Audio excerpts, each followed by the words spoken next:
ഞാൻ ആലോചിക്കാറുണ്ട്, ക്രിസ്തുവിനെല്ലാവരും പ്രിയപ്പെട്ടവരാണല്ലോ എന്ന്. അപ്പോൾ എനിക്കെന്തേ എല്ലാവരും പ്രിയപ്പെട്ടവരായി മാറുന്നില്ല?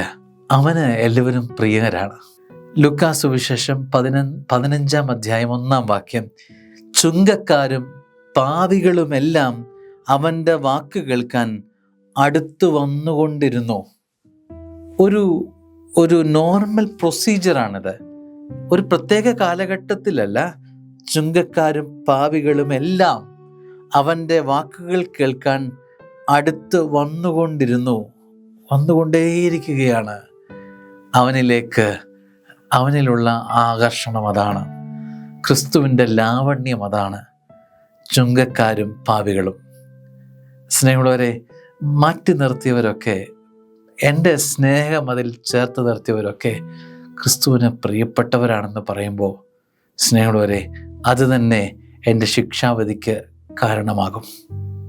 കർത്താവ് പറയുകയാണ്, ചുങ്കക്കാരും പാപികളുമെല്ലാം അവൻ്റെ വാക്ക് കേൾക്കാൻ അടുത്ത് വന്നുകൊണ്ടിരുന്നു. എനിക്ക് ഇവർ പ്രിയപ്പെട്ടവരാണ് എങ്കിൽ നിനക്ക് അവരെങ്ങനെ പ്രിയപ്പെട്ടവരല്ലാതെയായി മാറി? ആമേൻ.